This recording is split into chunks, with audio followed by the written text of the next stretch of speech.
Alhamdulillah, salatu salam ala Rasulillah. So on the beautiful topic, I have the topic of justice with Rasulullah sallallahu alayhi wasallam. And you heard Imam Faruqi mention that hadith near the end of the Prophet sallallahu alayhi wasallam's life, where he said that whoever I have lashed his back, then here is my back. And whoever I've taken of his wealth, then here is my wealth. Like come in and claim.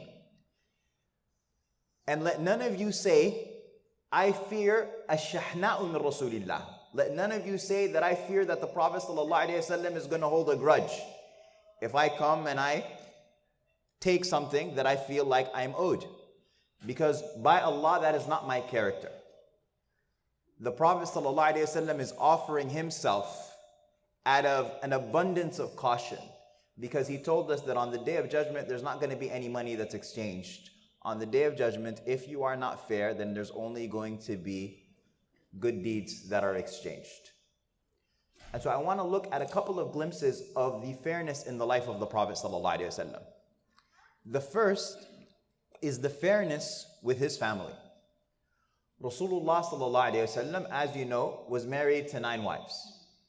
And the Prophet ﷺ, his habit after Asr was that he would go and he would stop at every single one of their houses, and the Prophet ﷺ would not be physically intimate with any of them, and he would then go and retire in the house of the woman who it was her night that night.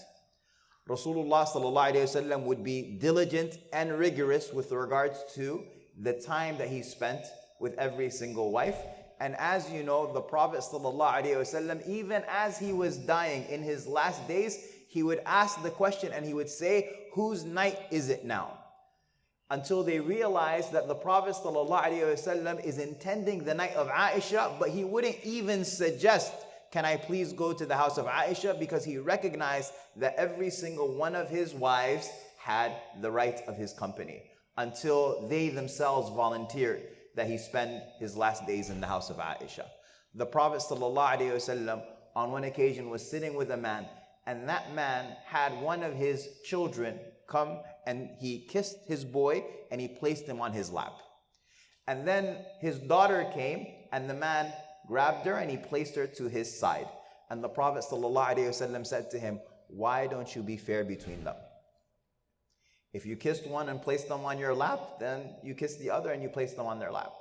And this is to indicate to us that fairness with regards to your family is regarding circumstances that are equivalent. Those children were both around the same age, meaning they had the same needs. And so the Prophet ﷺ is challenging him to be just with regards to that. But it doesn't mean that every family member always has the same needs. So before you start looking at your parents, like I need a car too, hold on a second, you just turned 16. Your older brother or sister might be 20, 21 years old. They might need a car in a way that you don't. So fairness does not necessarily mean that you give everybody who are different the same resources. That's not what it means. But you give people who are similar resources. But the Prophet ﷺ was fair with his children. The Prophet ﷺ was fair even with regards to the rights of his children vis-a-vis the rights of the community around them. We know how much the Rasulullah ﷺ loves Fatima. We know. He says that Fatima is a portion of me. And he said that on the minbar. But on one occasion, Ali tells this story that him and Fatima were both complaining about how difficult the manual labor they were enduring was. Fatima would grind barley until her hands became calloused. And she's a young woman, she's a bride. The last thing you want is calluses on your hand. And Ali radiallahu anhu is telling her, and he's saying that I am carrying water so much, I got back pains. Why don't you go and ask the Prophet ﷺ for a servant? And so Fatima goes to Rasulullah ﷺ and she asks him for a servant, and the Prophet ﷺ, who would say yes to everything that Fatima could possibly request, he says to her, no. I can't give you a servant and leave Ahlul Suffah. Ahlul Suffah are the people who live in the masjid. They're people who basically are on the welfare state of Medina.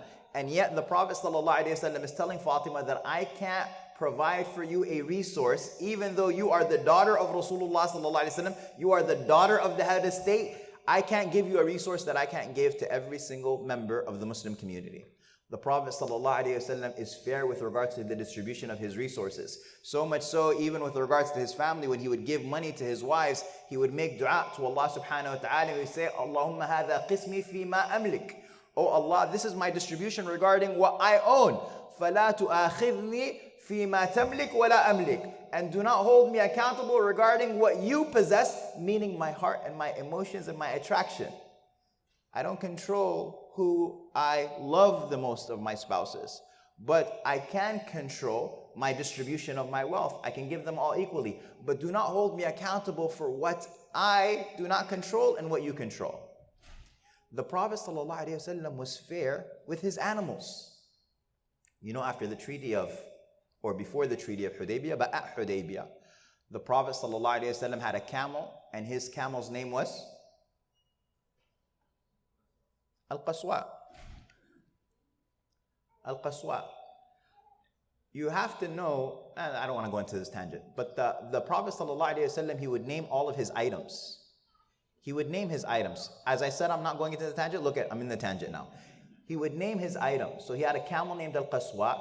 He had a donkey named Ya'fur. He had a mule that was named Duldul. Sheikh Walid, for a period of time, his license plate said Duldul, by the way. It's the mule of the Prophet ﷺ. He had, Ibn Abbas has this beautiful quote that Tabarani mentions, and Ibn al-Qayyim has it in Zad al-Ma'ad. There's a section on the items of the Prophet ﷺ. He had a rug that was called al-Jami'. He had a mirror that was called al-Maut. The Prophet ﷺ would name his items, and something that you'll notice in a time where we're very materialistic, and we're coming across holiday season very soon and Black Friday and what have you, that naming your items creates an attachment to these items. It becomes something more than just a transient material thing. It becomes a part of your family. I know a family who they had a childhood blanket that they called favorite. And so even as they replaced every blanket in their house over the years, that childhood blanket that was a member of their family, what was the difference is that it had a name. And so you might find that if you call your car a name, that you might have a greater attachment to your car. If you name your laptop, if you name your iPad, if you name your clothes, if you name your phone. In any case, the Prophet ﷺ, his camel's name is Al-Qaswa, and Rasulullah ﷺ, as he's moving forward, Al-Qaswa kneels on the ground and it refuses to move. And so the Sahaba radiallahu anhum, they say, Khala'at al-Qaswa. They said, Al-Qaswa has refused to move. Like it's refusing the command of its owner. It's being disobedient. And so Rasulullah sallallahu alayhi wa sallam says, no, Al-Qaswa has not done it. And this is the part where he says, and it is not part of its character. It's not her character. I'm defending the character of my camel. Imagine you say, that is not my cat's character. But the Prophet ﷺ said, that's not her character. وَلَكِنْ حَبَسَهَا حَابِسُ الْفِيلِ. But the one who caused her to not move is the same one who made the elephant not move when it was charging towards the Kaaba. The Prophet ﷺ is defending the character of his camel out of his fairness. There is an incident, and I don't know anybody who can measure up to what the Prophet ﷺ does here. This hadith wows me. It floors me. It's in Bukhari and Muslim. After Hunayn, Mecca accepts Islam in the 8th year. The Prophet ﷺ has a campaign. The campaign is called Hunayn. And there are incredible spoils of war that are distributed. The Prophet ﷺ would give this person from Mecca 100 camels. The Prophet ﷺ would give this person hundreds of sheep. The Prophet ﷺ was distributing the distribution of somebody who doesn't fear poverty. You know who he doesn't give anything to though? The Ansar. These people of Mecca who had just accepted Islam, the Prophet ﷺ is giving them incredible wealth. Here you go, here you go, here you go, here you go. And so some of the Ansar started to feel a type of way. Like, what's going on? Some of them said, our swords are still dripping with the blood of the Meccans. We were just fighting them. And now Rasulullah ﷺ is giving them all of this wealth. Some said, perhaps he's reunited with his family. These are his people. You know, he's gone back to his people. And so Sa'ad ibn Ubadah, he comes to Rasulullah ﷺ and he says, Ya Rasulullah, there are some people who are saying such and such. And so the Prophet ﷺ says to Sa'ad, he says, and where do you fall in this, O Sa'ad? Where are you in this? How do you feel? And Sa'ad says, I'm just a man from my people. I'm just a man from my people. And so the Prophet ﷺ says, okay then, gather all of the Ansar at such and such in this place. It was a pen or a barn. Gather them over there. And when they're there, then call me. And so the Ansar are gathered and nobody else is included. It's just the Ansar. This is a private meeting between the Prophet ﷺ and the Ansar. And look what the Prophet ﷺ says. He says, Ya ma'shar al-Ansar, weren't you misguided and Allah guided you through me? And weren't you fighting? How long had y'all been fighting for? And Allah subhanahu wa ta'ala united your hearts through me? And weren't you impoverished before? And Allah subhanahu wa ta'ala enriched you through me? Didn't I do this for you? Didn't I do this for you? Didn't I do this for you? And they said, yes, Ya Rasulullah. This is where all of our arguments would end. All of our arguments would end there. Didn't I do this for you? Didn't I do this for you? So what does the Prophet ﷺ say? He says, why don't you respond to me? And they said, Ya Rasulullah, what could we possibly say? Yes, you did all of those things. Al-minnatu lillahi wa rasulih. Allah's favor over us and our Prophet ﷺ's favor over us, that's who's done the favor. Allah and His Messenger have done the favor for us. And then the Prophet ﷺ says, in Bukhari and Muslim it says, لو شئتم لقلتم كذا وكذا. If you had wished, you would have said such and such. But there are other additions. Shaykh al-Albani, for example, in Fiqh al-Sirah, he adds and he authenticates that the Prophet ﷺ says that if you had wished, you could have said, weren't you a refugee? فَآوَيْنَاكَ. Weren't you expelled and we gave you refuge? And weren't you a'il? And weren't you impoverished? فَوَاسَيْنَاكَ. And we gave you from our wealth. And weren't you makhdhul? Weren't you forsaken? وَنَصَرْنَاكَ. And we supported you. The Prophet ﷺ said, if you had said that, لَصَدَقْتُمْ وَصُدِّقْتُمْ. You had spoken the truth and I would believe you. Tell me, who argues like that? When the person you are arguing with doesn't have a response for you, you say, gotcha. I told you, dummy. But the Prophet ﷺ, when they're not arguing back, whether because they don't have an answer or because they're shy or what have you, that you say to them, no, you do have an answer. Who's more fair than that? Who's more just than that? And then the Prophet ﷺ, he says, Ya ma'shar al-Ansar, are you not pleased أن يذهب الناس بالشاة والبعير وتذهبون برسول الله صلى الله عليه وسلم إلى رحالكم? Aren't you pleased that people are going back with their sheep and their camels and what have you, but you're going back with Rasulullah sallallahu alaihi wasallam? Like, what are you upset about? I'm giving them camels, who cares? I'm giving them the dunya, but I'm going back with you. And the Ansar began to cry.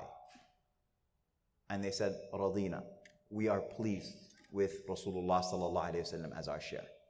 And then the Prophet sallallahu alaihi wasallam said, Allahumma aghfir lil ansar wa abna'i al ansar wa abna'i abna'i al ansar. Oh Allah, forgive the Ansar and the children of the Ansar and the children of the children of the Ansar. But that idea of, even in an argument, that Rasulullah sallallahu alaihi wasallam is arguing on behalf of their interlocutor, out of fairness. And there are so many more examples, but the Prophet ﷺ's fairness with non-Muslims. Rasulullah ﷺ says, "Man ظَلَمَ مُعَاهَدًا." Whoever oppresses someone who there is a covenant with, then I am going to be their arguer on the Day of Judgment. I want you to think of all of the foreign workers in the Muslim world. People who are non-Muslim, people who are Christian, coming from countries poorer than, and they're working amongst Muslims. Those people, those bosses who are abusers, or you yourself, if you have somebody who's an employee or staff or what have you, and you're oppressing them, you're wronging them, the Prophet ﷺ says, I am going to be arguing on behalf of them on the Day of Judgment. That is from the fairness of Rasulullah ﷺ. And we can spend a lot of time on this topic. But I want to conclude with, what are 5 things that we can do to be more fair? What are 5 things that we can do to be more fair? The first is always to ask yourself, what is my intention? What is my intention? What is my motivation? If I'm challenging this person, or I'm criticizing this person, or what have you, what is my intention in doing it? Is it my own ego? Why am I pushing this person in this regard? Is it my ego? That's number 1. That you be fair in seeking the pleasure of Allah subhanahu wa ta'ala, in seeking the pleasure of Allah rather, that's how your greatest north star to fairness. But then number 2 is that you seek justice from the Quran and Sunnah of the Prophet sallallahu alaihi wasallam. That's where I learned justice from. That is my guide to justice. Justice is not defined by what society deems as just. Justice is not defined by what the law deems as just. Is it just? Is it fair that just because the law gives me this right, for example, that I take advantage of this loophole? I have to look and I have to learn, like Imam Faruqi mentioned, I have to learn the Quran and Sunnah, I have to study, and I have to be comfortable and confident to submit to the will of Allah subhanahu wa ta'ala on every issue. So that's number 2. Then number 3 is that when information comes to you about somebody, that you verify it in fairness. That you verify it. So number 1, is this information true? Did you say this? Did you do that? I don't go, Allah subhanahu wa ta'ala says, إِن جَاءَكُمْ فَاسِقٌ بِنَبَإٍ فَتَبَيَّنُوا. Allah subhanahu wa ta'ala says, when a evildoer comes to you with news, then verify it. أَن تُصِيبُوا قَوْمًا بِجَهَالَةٍ فَتُصْبِحُوا عَلَى مَا فَعَلْتُمْ نَادِمِينَ. You might harm people out of your ignorance, and then you become regretful over what you did. And so the importance of verifying information. You know, Rasulullah sallallahu alayhi wa sallam, it's the famous hadith of Hatib ibn Balta'a. Hatib ibn Balta'a was a man who wrote a letter to his family in Mecca, letting them know that the Prophet sallallahu alayhi wa sallam was planning to come and conquer Mecca. It is an act, outwardly it's an act of treason. You are giving information to the people of Mecca about the military advancement of the Prophet sallallahu alayhi wa sallam. But what does the Prophet ﷺ also always do with his companions? He brings Hatib, Jibreel tells him about the letter. He sends Ali ibn Abi Talib and Zubair ibn al-Awwam to go and intercept the letter. There was a lady who was on her way to Mecca, and Ali and Zubair go and they intercept the letter. But when the letter is brought to Rasulullah ﷺ, the Prophet ﷺ, he says to Hatib, مَا حَمَلَكَ عَلَى هَذَا? What caused you to do this? Let me verify. Even though I have all of this information, what caused you to do it? And then Hatib ibn Balta'a says, Ya Rasulullah, I didn't do this out of ridda, I didn't do this out of apostasy, I didn't do this because of kufr or anything like that, but simply because I really feel like my family is unprotected. All of y'all have families that protect you. Umar ibn Khattab doesn't believe it, and he says, Ya Rasulullah, give me the green light. And then the Prophet ﷺ says, no. And then he says, and you don't know, Umar, perhaps Allah subhanahu wa ta'ala glanced at the people of Badr and say, do whatever you wish, for I have forgiven you. That great virtue of the people of Badr. But the point here is the importance of verification of news. So that's number 3. Number 4 is that you don't bury people's good deeds every time you have something to criticize. You know, sometimes people, as soon as they have something to criticize, they're like, he's not a sheikh. He's not a scholar. Habibi, you studied with him for 5 years. What do you mean he's not a scholar, he's not a sheikh? As soon as you have some, or you point out what is negative about people all the time. A person says, Ibn Kathir, he narrates a lot. Ibn Kathir's tafsir, it narrates, he has a lot of Isra'iliyat, Judeo-Christian narrations. Really? The great tafsir of Ibn Kathir, that's all you have to say about it? You don't have to say all of the authentic narrations that are Ibn Kathir. You don't have the incredible service that this man has done, the incredible qabul that this man has for his tafsir. That's all you can point to. Some people, they have that attitude. They will always notice. You'll have a community, you'll have a masjid that's doing well for 10 years. But they'll only notice what's wrong with that community, what's wrong with that masjid. They bury people's sin. They bury people's good deeds. And they always showcase the sins. That's 4 or 5? I promised you how many? Okay, number 5 is criticize the action and recognize that that is separate from the individual. My critique can be of the person's statement, my critique can be of the person's actions, but I don't assume that I know that person's intention or that person is standing in front of Allah subhanahu wa ta'ala. How could a person ever claim to know the intention of so-and-so? They're like, no, trust me, I've known them for 5 years, I know why they did it. Habibi, you don't even know why you do things. You yourself, you don't know why you do things. You're sitting there thinking about your intention and struggling with your intention. So how can you claim to know the intention of somebody else? That's ridiculous. That's insanity. And so I can critique the action, but then I'll add a sixth one. And this is an addition to that, which is to actually not only not criticize their intention, but to think well of them. As best as I can, let me be a builder. Let me be someone who's able to construct beautiful meanings. If something goes 50-50, let me always err on the side of thinking well of this person. Umar ibn Khattab has a beautiful statement. I want you to write it down and then we'll be done. He says, Umar ibn Khattab says this. He says, never think ill of a word that comes out of any Muslim if you are able to find a good construction for it. Never think ill of a word that comes out from any Muslim if you are able to find a good construction for it. Sheikh Salah al-Sawi here in Houston, I heard him one time say that if a statement means kufr from 99 different angles, and it means iman from one angle, then we are going to assume that it was meant to mean iman.